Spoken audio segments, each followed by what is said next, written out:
हाँ sir, the markets are following, सबकी हालत खराब है। अब तो इंटरनेट में नैरेटिव भी चेंज हो रहा है, जहाँ पे पहले था कि 2 साल पहले आप देखोगे स्टॉक मार्केट बेस्ट है, म्यूचुअल फंड्स बेस्ट है, सिर्फ SIP करो। अब वो नैरेटिव ही खत्म हो चुका है। अब नैरेटिव है कि रियल एस्टेट बेस्ट है, FD बेस्ट है, स्टॉक मार्केट रिस्की है, स्टॉक मार्केट सब बर्बाद हो रहे हैं, स्टॉक मार्केट में सब हार रहे हैं। और एक दो लोगों के हर इंडस्ट्री में स्कैम्स होते ही हैं, एक दो लोग के स्कैम्स खा देंगे। अब कंपनीज के भी स्कैम्स आ रहे हैं। अब सबको लग रहा है स्टॉक मार्केट बेकार है, भाई बेचो। ये रियलिटी नहीं है, ये सेंटिमेंट चेंज है। मैं आपको रियलिटी बताता हूँ। अब सबसे पहले स्टॉक मार्केट्स क्यों क्रैश किया, ठीक है? तो जनरल रीजंस आपने हर जगह सुने। क्या रीजन है कि सर सबसे पहला अर्निंग ग्रोथ चैलेंजेस, अपने जो Q3 रिजल्ट्स हैं वो अच्छे नहीं आए हैं। क्या वो सच है? वो सच है। उसके बाद FIIs, हर आदमी FIIs को लेके रो ही जा रहा है, ठीक है? FIIs जो पास्ट 10 ईयर्स में लोवेस्ट अमाउंट इन्वेस्टेड FIIs का है वो इस साल में है। ठीक है सर, ये भी सच है। उसके बाद ग्लोबल ट्रेड टेंशन हो रही है ना, कि डोनाल्ड ट्रंप का इशू है, टैरिफ्स का इशू है, और ये सारी चीजें हैं। And compare to India, China markets better लग रहे हैं, एशियन मार्केट्स बेटर लग रहे हैं, तो FIIs वहां और जा रहे हैं। ये सब बातें हो रही हैं, ये सब बातें सच हैं, बट कोई आपको दूसरा साइड का टेंशन बता ही नहीं रहा है। Because markets move, reasons follow, sentiment पे न्यूज बिकती है। अभी सेंटिमेंट क्या खराब, तो खराब न्यूज बेचो। मैं आपको आज बताने वाला हूं कि भारत में, इंडिया में कितने स्ट्रॉन्ग पॉजिटिव फैक्टर्स हैं जिसके बारे में आपको जानना बहुत ज्यादा जरूरी है।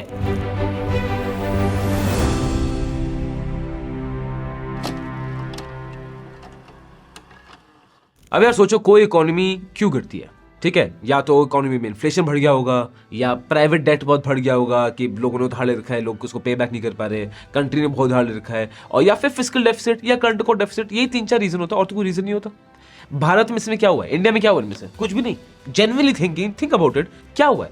नहीं हुआ है। जो ये मार्केट्स गिरे हैं, इसका आपको पता है one of the major reasons क्या है?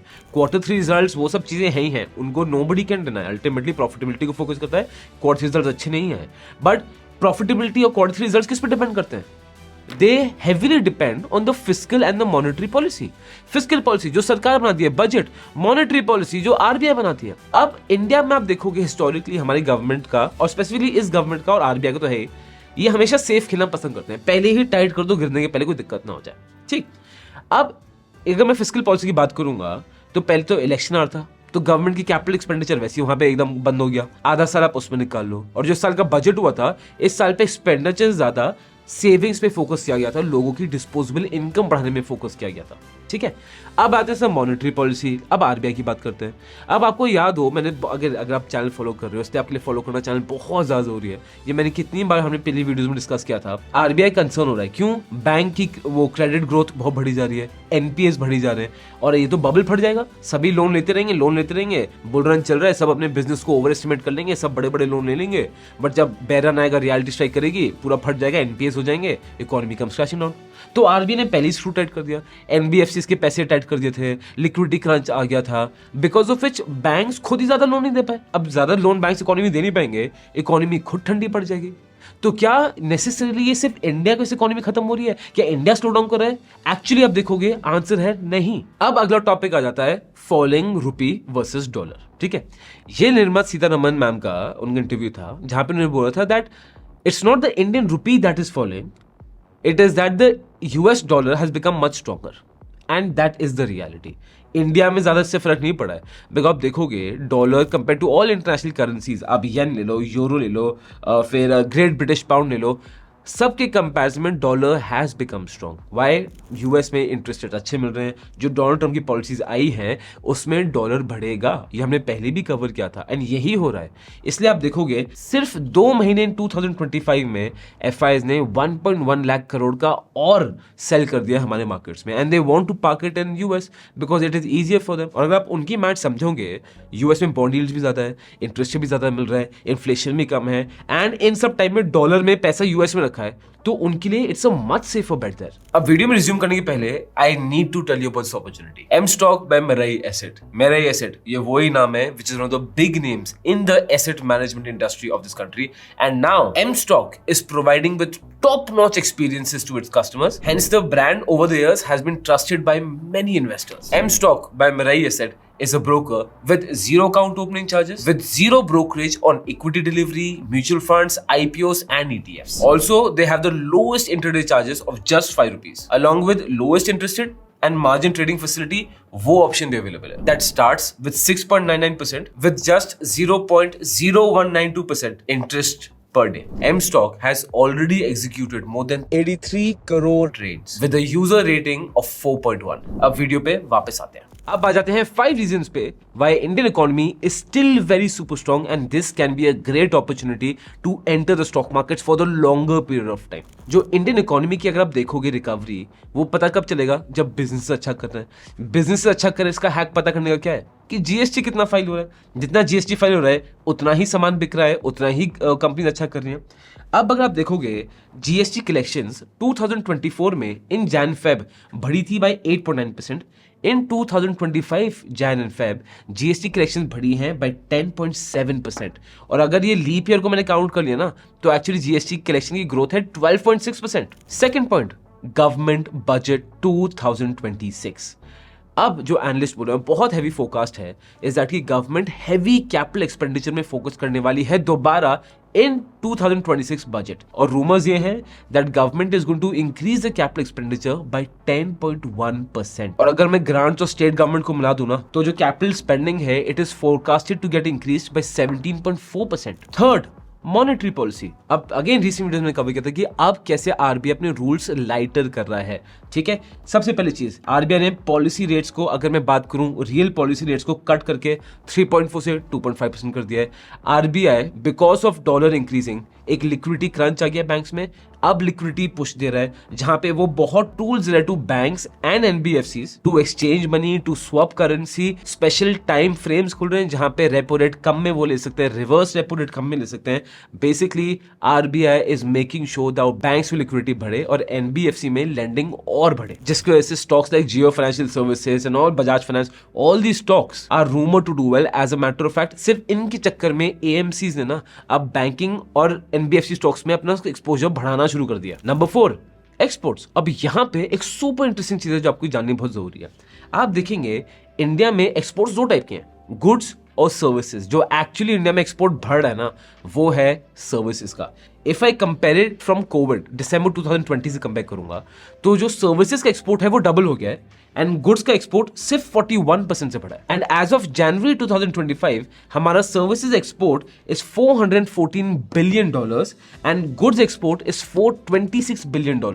That is it. बस इतना ही डिफरेंस रह गया. और ये तो चलो सर्विसेज और एक्सपोर्ट्स में अलग अलग ले रहा हूं. अगर आप पूरा एक्सपोर्ट्स एक साथ लोगे तो गवर्नमेंट तो बहुत पीएलआई स्कीम इसके लिए दे ही रही है. चाइना +1 पॉलिसी में इंडिया को उसका बेनिफिट मिलेगा ही मिलेगा. हाँ, यूएस हट गया पिक्चर से और हो सकता है कि इंडिया यूएस के टैरिफ और चल जाए या फिर कुछ हो जाए तो इसको तो हम नहीं कर सकते.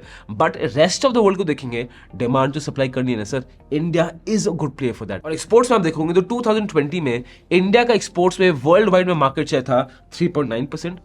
In 2024 वो बढ़ के हो गया है to 4.4%. And digital will play a big role. IT will play a big role. AI will play a big role. Why? Because we have the population, we have the young population, we have the mind here, and most importantly, because manufacturing इस देश में करना आसान नहीं है. No matter what people say, no matter जो भी policies आ रही हैं गवर्नमेंट की, but reality ये है अगर आप business चलाते हो ना, नीचे कमेंट बॉक्स सबको बता देना है. Please help me out to tell this to people. It's not easy to run a business in this country. आप धंधा रन करके देखो, ट्रेडिंग या मैन्युफैक्चरिंग करके देखो, यूनियन वाले आपसे पैसे खाने आ जाएंगे, गवर्नमेंट वाले आ जाएंगे, फिर ये वो डिपार्टमेंट वाले, वो डिपार्टमेंट वाले, इसकी क्लियरेंस उसकी क्लियरेंस, बस सरकारी बाबू में ही आगे पीछे घूमता रहेगा और सीए के चक्कर काटता रहता है. That is the unfortunate truth. हाँ, things have got simple but they have a scope to be much more simpler. हमारे देश में viable services do well because यहाँ पे गवर्नमेंट डिपार्टमेंट्स कांट इंटरवीन. यहाँ पे वो यूनियन वाले आपके दरवाजे पे नहीं आते. मेरे हिसाब से तो जो 2002 to 2008 जो आईटी टेक इंडस्ट्री पूरी बूम हुई है हमारे देश में, टीसीएस, विप्रो, एचसीएल, इन्फोसिस, ये बढ़े ही इसलिए बिकॉज गवर्नमेंट डिपार्टमेंट्स को पता ही नहीं था इनको रोकना कैसे. एंड हो सकता है मैं थोड़ा पेसिमिस्टिक व्यू है बट मैं इसमें आपको बहुत रियलिटी बता रहा हूँ. This is the reality in a country. अब हाँ, जो टॉप है ना, आप देखोगे top politician, top leaders, they are changing. जहां पे they are now respecting business owners, they are make sure make in India better. वो बिजनेस को प्रमोट कर रहे हैं. अब ये रियलिटी को नीचे एकदम ग्राउंड जीरो तक आने के लिए टाइम लगेगा. It is trickling the way down. वो माइंडसेट ट्रिकल हो रहा है but as of now reality ये है. अब आ जाता है 5th point, consumption. Market economy क्यों चढ़ती है सर?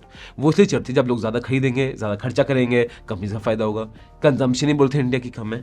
अब बात करेंगे सर, इंडिया में जो कंजम्पशन है वो बहुत बढ़ने की स्टेज पे है. क्यों? पहली चीज, गवर्नमेंट तो उसको बहुत पुश कर रही है, रूरल में काफी गवर्नमेंट ने प्लान चलाए हैं, अच्छा खासा पैसा इन्वेस्ट किया है to increase the rural demand, जो इस बजट में भी हुआ था। दूसरी चीज, इस बजट में गवर्नमेंट ने टैक्स कट्स कर दिए, जिसके से लोगों की डिस्पोजेबल इनकम बढ़ जाएगी।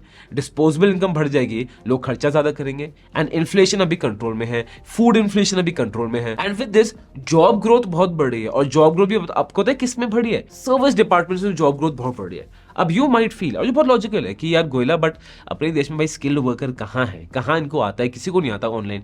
आएगा सर, अब सबको आ रहा है, बिकॉज जो ऑनलाइन की स्किल है ना, शायद ये गवर्नमेंट या स्कूल या कॉलेजेस ना हो पाए, बट ऑनलाइन ही अब हो रही है। तो बहुत प्राइवेट प्लेस उतर आए हैं, and now people are getting skilled for the service market, और इसके लिए जॉब्स भारत में भरे हुए हैं। And on top of this, RBI ने लेंडिंग इजी कर दी है, एनबीएफसी की तरफ से, बैंक की तरफ से। आप खुद सोचो, लोगों की जॉब एम्प्लॉयमेंट बढ़ी है, इन्फ्लेशन कंट्रोल में है, रूरल डिमांड के लिए सरकार बहुत बेनिफिट्स दे रही है, प्लस अभी बोलेंगे खारिफ जो हार्वेस्ट होने वाला है, बहुत अच्छी हार्वेस्ट एक्सपेक्टेड है, तो उससे भी रूरल इनकम बढ़ जाएगी। एंड आरबीआई खुद पुश कर रही है, बिकॉज अब लोन्स इजीली एक्सेसिबल है। Do not make the mistake of coming out of markets, do not make the mistake of stopping your SIPs, you will regret it. हाँ, I know sentiment सब change हो जाएगा, but आप logically सोचिए, सितंबर 2024 जब market all time high था, सब पागल होते हैं, मार्केट ऑल टाइम हाई कहाँ है? वो सब खत्म हो गया, ऑल टाइम हाई जो उस समय लॉन्ग टर्म इन्वेस्टर्स थे। दूसरी चीज, मुझे 4 पॉइंट जो बता दो कि why was market all time high, क्यों था? जैसे आजकल आप सुनते हो ना, FIS है, डोनाल्ड ट्रंप है, ये रीजन है मार्केट गिर रहा है, हर जगह आपने सुना है। उस समय भी रीजन थे, वही 4-5 रीजन होते हैं जो चलते हैं पूरे फिर मीडिया में। क्या रीजन थे वो? क्या थे वो रीजन? अगर आपको याद नहीं आ रहा और याद करने थोड़ा सा फुट लग रहा है, इसका मतलब आपको याद नहीं है, वो आप भूल गए। उस समय जो उसको देख के तो लोग अपनी ज्वेलरी बेच के मार्केट में डालने को तैयार थे। उस समय ये बात थी कि भाई प्रॉपर्टी बेच दो, घर बेच दो, सब मार्केट में डाल दो। उस समय ये पागलपन हो रहा था। यही सेंटिमेंट की बातें होती हैं। अभी आपको जो लग रहा है कि रीजन इतने बड़े हैं, FIS हो गया, ये हो गया, वो हो गया, sir markets move, reason follow. आप रुक जाओ 1-1.5 महीना, ये सब भूल जाएंगे रीजन, ये सब रीजन भूल जाएंगे, कुछ और रीजन आ जाएंगे। मैं ये बोल रहा हूँ आपको, कोई और रीजन आ जाएंगे। ये नहीं बोलो कि रीजन गलत है, रीजन सही है, but markets move, reason follow. आप इंडिया का बेस देखो यार, बेस देखो, it is super strong. This is the opportunity for you to buy good investments.